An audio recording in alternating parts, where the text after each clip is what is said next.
Hillary Clinton. She has her brand new terrible documentary on Apple TV Plus, in which she interviewed a bunch of very important people like Megan Thee Stallion, truly gutsy women who can twerk. That's the mark of a gutsy woman is the twerking. So Hillary Clinton was on Person to Person with Nora O'Donnell. Person to Person with Nora O'Donnell. And she talked about how much she loves Megan Thee Stallion, which I'm sure is true. She's the most authentic politician, Hillary Clinton. It's not as though she literally pretended that she carried around hot sauce in her purse. She's a very authentic human. I'm sure she loves the twerking, Hillary. One of the gutsy women that you interview is Megan Thee Stallion. Have you really listened to her music? Yes, yeah. And Ask her, did she really listen to it before the Apple TV Plus series? No. The answer is no, but you did. I did, but my mother did all her homework, Nora. What did you like about her? The nodding. I liked several things So about much her. nodding. I thought she was Chelsea's like, unapologetic in the way so much that nodding. They're all nodding. she claimed her sexual being. I've gotten back into painting. It makes me calm, and I was trying to please everybody and make everybody else happy. I was losing myself, I felt like. So I just had to remember who I was, and I had to start spending a little bit more time by myself to just, get back into me. Get back into me. Yeah, that is the sort of values that we need to promote abroad. Get back into me. And that's precisely the American export that I think is going to really change the world for the better. Get back into me. That idea, the idea of owning your own sexual being. That's going to be a big winner internationally, guys. All right, well, speaking of big winners internationally, apparently Ukraine is blowing Russia back. Now, this is not a shock in the sense that we expected a major offensive from Ukraine. The success of that offensive, again, Russia's military underperformance in this war is just astonishing. So if you take a look at some of the maps here, it's amazing. For example, here are the positions that were that have been recaptured by the Ukrainians on this map. If you can't see the map, what you see is that there's an area in blue that extends for thousands of square kilometers. And the Ukrainians have just taken it back. I mean, they've really put the Russians back on their heels. They've been moving significantly through, for example, the Kharkiv region. So that was one of the big Russian wins in the early days of the war is Kharkiv. They were really putting significant pressure there. There's a map that sort of shows in motion what has happened in the Kharkiv area vis-a-vis the Ukrainian forces. This is a map showing in Kharkiv how much land has now been taken back by the Ukrainian forces. And again, it's a very large swath of land pushing Russia much closer back to its own borders in the Donbass region particularly. But the motion map is the one that really shows it. There's a map that shows how the Ukrainian forces basically just cut right through the Russian lines in this area. I mean, they just break through the Russian lines, and suddenly the area of territory controlled by the Ukrainians begins to expand and expand and expand, and the Russian lines begin to contract because of that breakthrough. And the Ukrainians are just racing through this territory and taking it back. In fact, they may have actually overextended at this point because they moved faster than they thought was going to be possible at all. Really is an amazing military maneuver by the Ukrainians here. According to the Wall Street Journal, Ukraine seized the initiative in its war against Russia, claiming to have recaptured more than 1,000 square miles in the northeastern Kharkiv region over recent days as it handed Moscow one of its biggest setbacks since Russian troops invaded more than 6 months ago. Ukraine's military said Sunday it was recapturing villages in the area around Kupiansk and Izium, two cities Russian forces fled on Saturday as Ukrainian troops advanced on them. Those two cities had been central to a key war goal of Russian President Vladimir Putin to seize full control of Ukraine's eastern Donetsk and Luhansk regions, together known as Donbass. Russian forces have used Izium as a base to strike other towns in the area. General Valery Zaluzhny, the commander-in-chief of the armed forces of Ukraine, said the military had pushed Russian forces from around 1,150 square miles of territory around the side of Rhode Island to the east of Kharkiv, Ukraine's second largest city since the start of September. So now they have to figure out how to prepare for the Russian response. Russia's military said on Saturday it was withdrawing from Kupiansk and Izium, saying it was regrouping forces to defend Donetsk, which Moscow sent a covert proxy force to seize in 2014. North of Kharkiv, Ukrainian forces appear to be pushing toward the border with Russia entirely, and now looks more and more likely that maybe the Russians actually get pushed out of Ukraine altogether, which is an unbelievable victory. The breakthrough is being hailed by Western military analysts as a great tactical maneuver. On social media, scenes abounded of ecstatic, liberated Ukrainians greeting their troops who ripped down the trappings of Russia's month-long occupation, including flags and propaganda posters. Ukraine's speedy advance helps its cause on many fronts, starting with a morale swing in its favor. Energized, motivated, advancing troops tend to fight better than demoralized, retreating defenders.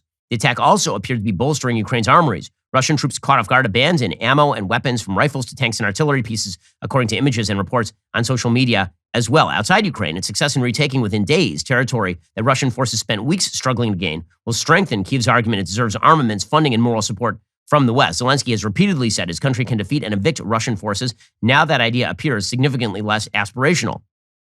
Putin has yet to respond to Russia's losses at this point, and it looks more and more as though Russia is going to be almost entirely reliant on the economic pressure it's trying to bring to bear during the winter in Europe. According to some Russian outlets, the Kremlin is about to abandon its plans to conduct referenda on Russian annexation of Luhansk and Donetsk. Apparently, they were in the midst of pushing a referendum. We talked about it before on the show, in which they were going to essentially have the Russian people say that this is now Russian territory, and they're abandoning that because they can't actually hold the territory. According to the Washington Post, liberated villages are describing Russian troops dropping rifles and fleeing altogether. Elena Matvienko said on Sunday, quote, "They just dropped rifles on the ground." The first investigators from Kharkiv had just pulled in to collect the bodies of civilians shot by the Russians, some which have been exposed for months. "I can't believe we went through something like this in the 21st century," said Matvienko. The hasty flight of Russians from the village was part of a stunning new reality that took the world by surprise over the weekend. The invaders of February are on the run in some parts of Ukraine they seized early in the conflict. Now, again, even this cut against my expectations for sure. I mean, my expectation is that Russia is still a heavily militarized power, even if they happen to be a second-rate military. There's still a lot of them. The fact that they've somehow been able to snatch defeat from the jaws of victory here, at least in the Donbass region, is truly astonishing, which means that it is very likely that Russia is going to ratchet up the energy pressure, which is why it was so stupid for the Europeans to make themselves dependent on Russian oil. According to the Wall Street Journal, European industry thrived for decades on a steady supply of cheap Russian gas, which flowed uninterrupted throughout the Cold War and other times of tension between Moscow and the West. Since invading Ukraine, Russian President Vladimir Putin has weaponized the country's vast stores of energy to undermine support for Kyiv. He turned off the taps to the biggest natural gas pipeline at Nord Stream completely this month. The impact is now pushing Europe to the brink of recession and threatens to inflict lasting harm on its manufacturing businesses. Unlike the U.S., Europe leaned on manufacturing and heavy industry to keep its economy chugging in recent decades. A bigger chunk of its economy comes from the likes of steelmakers, chemical producers, and car makers. Europe's energy crisis has left few businesses untouched, from steel and aluminum to cars, glass, ceramics, sugar, and toilet paper makers. The question is whether the current pain is temporary or whether it marks the start of a new era of deindustrialization in Europe.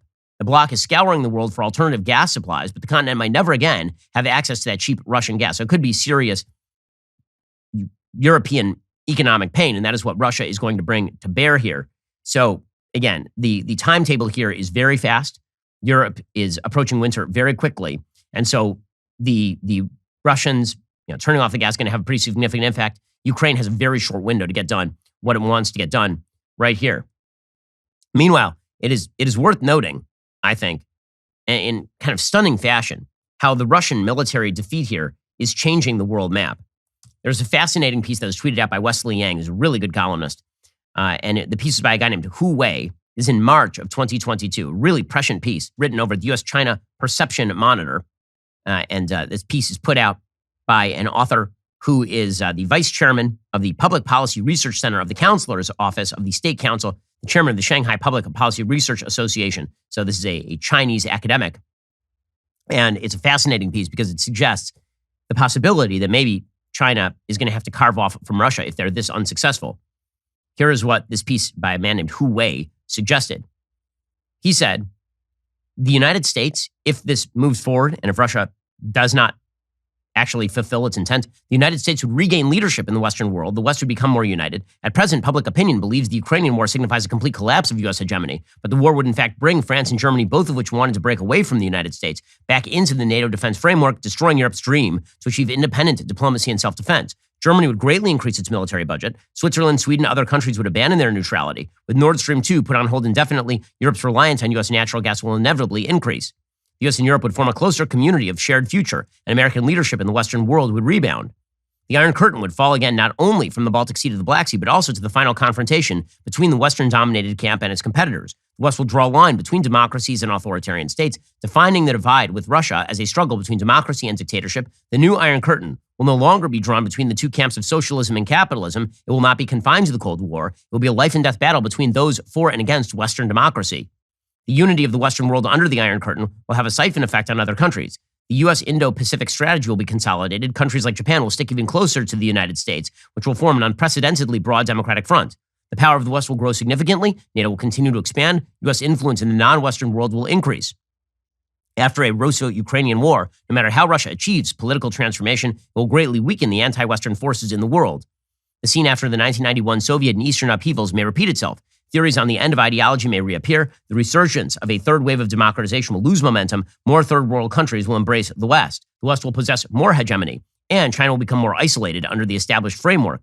For the above reasons, if China does not take proactive measures to respond, it will encounter further containment from the United States and the West. Once Putin falls, the U.S. will no longer face two strategic competitors, but only have to lock in China as strategic containment. Europe will cut itself off further from China. Japan will become the anti-China vanguard. South Korea will fall further to the United States. Taiwan will join the anti-China chorus. The rest of the world will have to choose sides.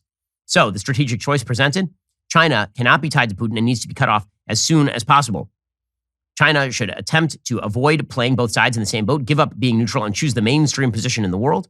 Basically, China should not foment war at this point because it's a war they're going to lose. So it's quite possible that the Russia's collapse here has broad, wonderful effects for the United States. That's according to a Chinese academic. Pretty fascinating things with worldwide implications happening over in Ukraine. The battle for the culture is heating up. We here at the Daily Wire are making some big moves. So be sure to like, subscribe, ring that bell, because you're not going to want to miss a single moment.